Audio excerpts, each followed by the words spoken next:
So far we've looked at a lot of sociological perspectives and tried to understand where it is that they are coming from. We now need to just understand a few simple terms that will help us to understand the individual within society. So our next section from page 30 onwards is values, norms, roles and status. Values. A value is a belief that something is good or valuable. It defines what is important, worthwhile and worth striving for. For example, in modern Britain, the value of individual achievement is highly regarded, while in many smaller scale societies, the importance of group solidarity is emphasised. Values imply that there are certain appropriate forms of action that ought to be taken. For example, life is precious, therefore it is wrong to kill anybody. Values change as times and circumstances alter. Child labour, for example, was considered quite acceptable in Britain until the mid-19th century, when opponents began to express their opinions publicly. Today, the thought of young children working in the mines and factories would be abhorrent to the population. Okay, so values are the things that are important to a society, and those will vary across societies, and those will vary across time. Norms. The word norm may cover many types of rules, including customs, conventions, social etiquette, morals and laws. The factor common to all of these is that social pressure in some form is exerted to increase the chances of conformity to the norm.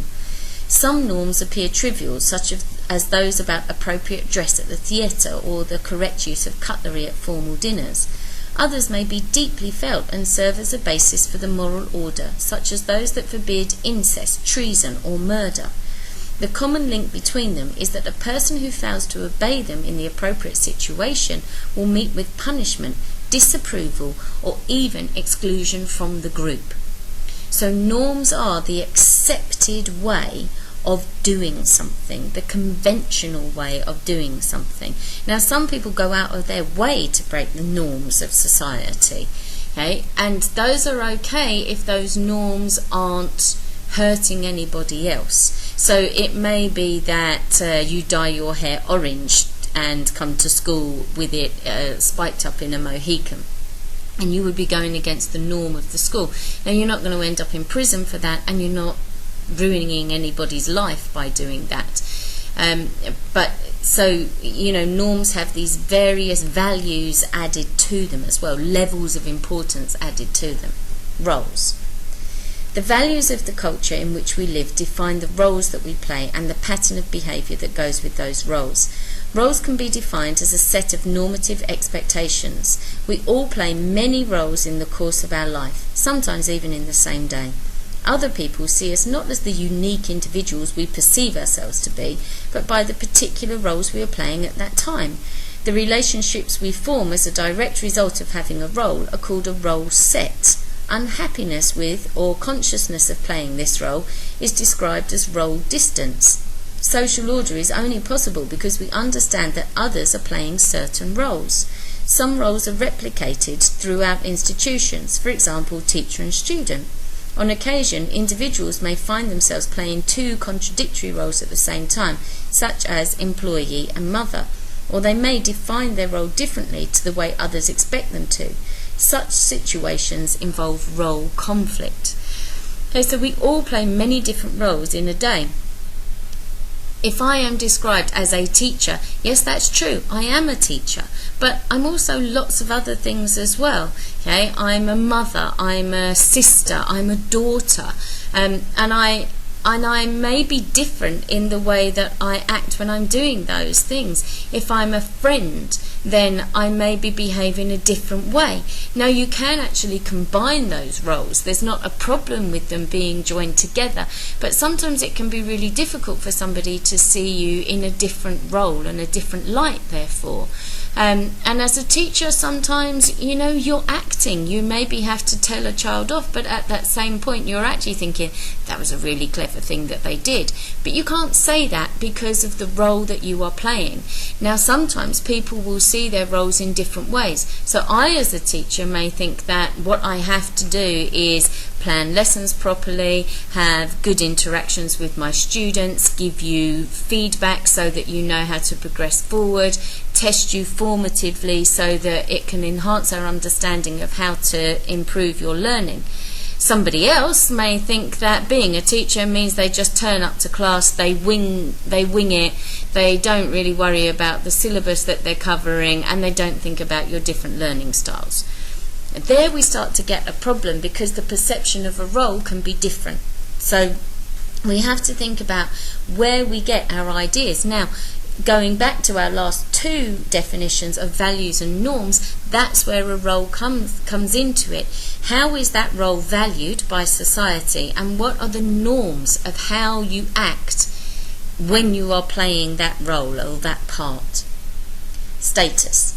The term status refers to the level of social honour or prestige given to someone by others, either as a result of the formal role they play in their social position or for the individual skills and talents they display. Okay, so my status may improve because of the role that I play in society. Okay, so in the past we've talked about different classes. So I was born into a working class family. Now I'm a teacher, which is considered to be a middle class job. So my status has changed because of the role that I play as a teacher. Okay, now I could also have an individual skill or a talent which raises my status. So let's take someone like David Beckham, for example, who has this very high status because of the football that he plays and the skill that he displays. And that changes, and yet he doesn't come from a high up wealthy family. Different occupations are associated with different levels of status. Although differences of status also exist within an occupation, a status hierarchy. Some statuses are given to us or ascribed, such as mother, father, daughter, or son. Others may be chosen or achieved, such as employment roles, being a firefighter or a judge. The status accorded a role is defined by the culture in which you live. The elderly, as a status group, for example, carry a lower status in Western than other societies. Taking on a new role that carries higher status than the previous role may lead to status dissonance if individuals find it difficult to play that role. Okay, so we have a hierarchy of status within our own school. Certain teachers are seen as being higher up in the ranking of the school, and therefore their status is regarded as different. Okay, and you will see that within all sorts of jobs. So that's a status hierarchy.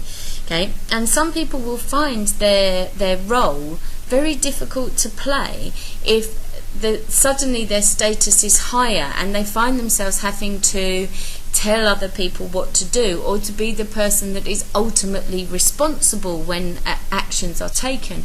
And so this is role dissonance, where we become dissatisfied with the role that we're playing. It doesn't fit properly with how we perceive ourselves. In industrial societies, the primary stage of socialization is further extended when children enter the education system. This is called secondary socialization. At school, they learn wider values of society outside their experience of the family, and are treated not as particular individuals but as members of a larger community.